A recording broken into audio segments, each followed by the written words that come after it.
First of all, I'm very sorry that I cannot be with you for your conference on the European Citizens Initiative, which indeed is a very timely conference, given that this week here in Strasbourg in the European Parliament we have been discussing a report by a colleague, Sylvia Kaufmann, that deals particularly with the ECI and how it could be implemented if and when we have the Lisbon Treaty.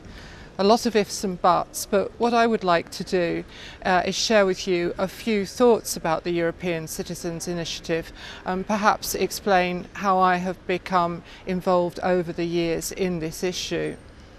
First of all, for me, as I suspect for many other people, the whole idea of instruments like a citizens' initiative, which is an instrument of direct democracy, is inextricably linked up with the whole debate about Europe. In my own case, the first time I ever was able to vote as a young woman was in my own country, where we had our first ever national referendum on whether or not we were to remain in the European Common Market, as it was then called. And I mean, that was my first experience of a democratic process. And I remember absolutely vividly the experience of walking backwards and forwards to the polling station, not sure which way to vote, because the politics of my parents meant that I should probably vote against Europe because they were socialist, whereas my heart told me that Europe was our future. But the whole point was that it actually made me think about a political issue.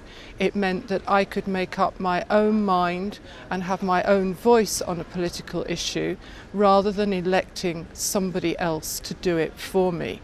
And I think that is hugely important, particularly in the sort of atmosphere which we live in at the moment. I think in most Western democracies, where there are question marks over the whole political process.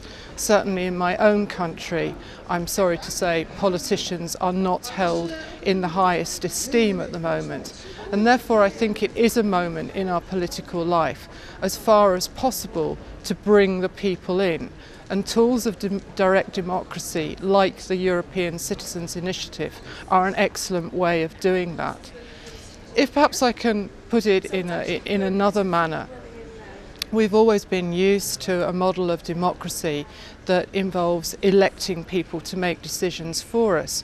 But if we think about it, that form of democracy comes, as it were, from the age of the horse and carriage, from a very slow age where you would elect people from all over a country.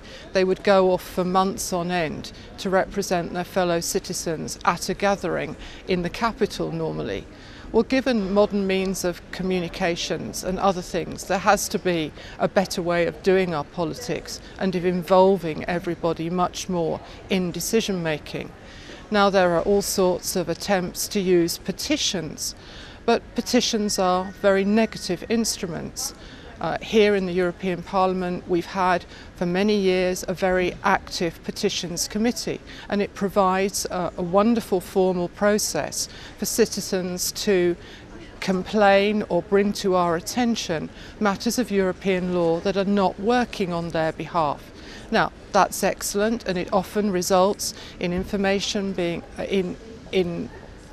process being taken by the Commission to make sure that European law is implemented properly, and sometimes indeed it's resulted in proposals in the longer term for legislation. But it is essentially a negative instrument. It's about complaining. And I think what most of us wanted to see was a positive instrument, indeed a way in which Europe's citizens and anybody, if they so wished, could become involved in sort of pushing the legislative button, in persuading the European institutions that here was an issue upon which a European law should be made. And so when we had the convention, it now seems years ago, there was this whole movement towards developing a form of citizens' initiative at European level. We saw that text eventually find its way into the draft constitution, and it's still there in the Lisbon Treaty, which is why we have been looking at possible implementing rules. The point is, basically, it would give the chance to 1 million citizens across Europe to launch a process to get a European law into European legislation.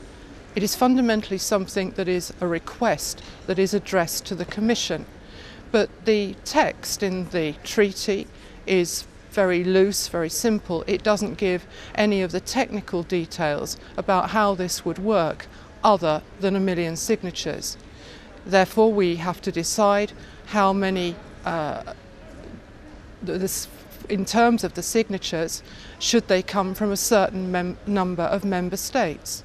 The answer seems to be at least a quarter. That would work with certain other requirements within the treaties.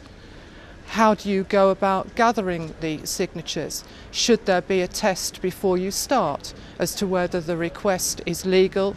Does it come within the competencies of the European Union? Perhaps there should be some sort of test at the beginning, because what we don't want to do is raise expectations, rather like happened with the petition for the so-called one seat for the European Parliament. Over 1 million people signed a petition, but unfortunately the Commission could do nothing about that issue. So it tends to result in disappointment and disillusionment. So better probably that in the first instance we make sure that this is something where the European community can act and the Commission can bring forward a legislative proposal. So there will be a lot of issues to think about, and particularly how will Parliament be involved in this process. Obviously there are many that feel that this could preempt Parliament's rights. I believe it should be a matter of Parliament and citizens working together, and that you could see parliamentarians championing initiatives. But we shouldn't get in the way. We should work together with our citizens. It seems to me that the European Citizens' Initiative has the chance to make Europe far more democratic than many member states are, particularly my own. It would be impossible to envisage such a system at the moment in the United Kingdom. The only petitions we have are ones on the 10 Downing Street website, and they go nowhere, and they breed frustration and annoyance with the political process. What I want to see is an instrument that works at European level and allows our citizens to tell us what they would like to see on the European Statute Book, and for us to be able to work with them in the Parliament to make that a reality.